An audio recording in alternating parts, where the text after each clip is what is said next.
నమస్కారం. మీ విజయ్ కుమార్ కంట. చాలాసార్లు అనేక పర్యాయాలు మీకు వివరంగా చెప్పినటువంటి పరిస్థితి, ప్రత్యేకించి యువకులకు యవన ప్రాయంలో కంటే టీనేజ్లో అడుగుపెట్టిన తరువాత సాధారణంగా యువకులు ఒకళ్ళ పట్ల ఒకళ్ళు ఆకర్షితులవుతూ ఉంటారు. ముఖ్యంగా స్త్రీలు అంటే యువతులు సాధ్యమైనంత వరకు చాలా స్టబర్న్గా నిబ్బరంగా ఉంటారు. కానీ తన ఆపోజిట్ సెక్స్ అంటే వాళ్ళని నమ్మిన తర్వాత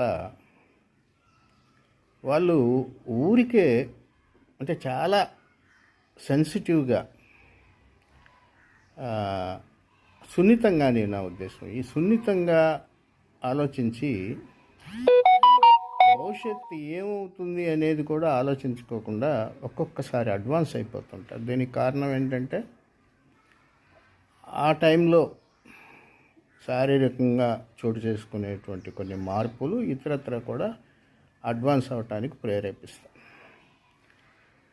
ప్రేమలో కానీ సహజీవనంలో కానీ ఒకరితో అంటే వైవాహిక జీవితంలో ప్రేమలో సహజీవనం చేయాలనుకునేవాళ్ళు కానీ వైవాహిక జీవితంలోకి వెళ్ళిపోవాలనుకునేవాళ్ళు కానీ ఒకరి పట్ల ఒకరికి పరిపూర్ణమైనటువంటి అవగాహన కలగకుండా అడ్వాన్స్ అయ్యే పరిస్థితులు చాలా ప్రమాదకరమైనవి. ఇది ప్రపంచం మొత్తం కూడా చెప్తుంది సైంటిఫిక్గా ఆలోచించి. ఎందుకంటే అడ్వాన్స్ అయినప్పుడు తెలియకుండానే యువతిపై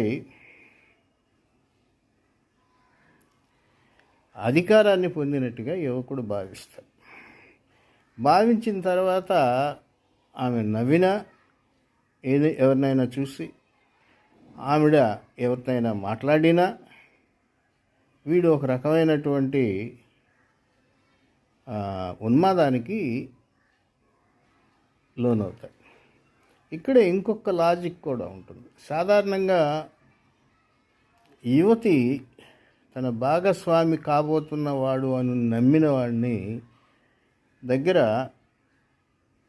అయ్యి కొనిపించినట్టు కాదు. ఒక స్నేహితుడు తనకి అంటే సుదీర్ఘ జీవనం సాగించే స్నేహితుడి దగ్గర తన మనసులో మాటలు చెప్పి తీసుకోవటంలో కూడా తప్పలేదు. కానీ వీడు అలాగ ఆలోచించడు, ఎంతసేపు ఉన్మాదంగానే ఆలోచిస్తాడు. అంటే వైజాగ్లో ఒక అమ్మాయిని ఒక ఎదవ చంపి ఫ్రిడ్జ్లో పెట్టిన సంఘటన ఇదే విషయాన్ని తెలియజేస్తుంది. అంటే యువకులారా జాగ్రత్త, అడ్వాన్స్ కాకండి. మీ జీవితాలని మానసిక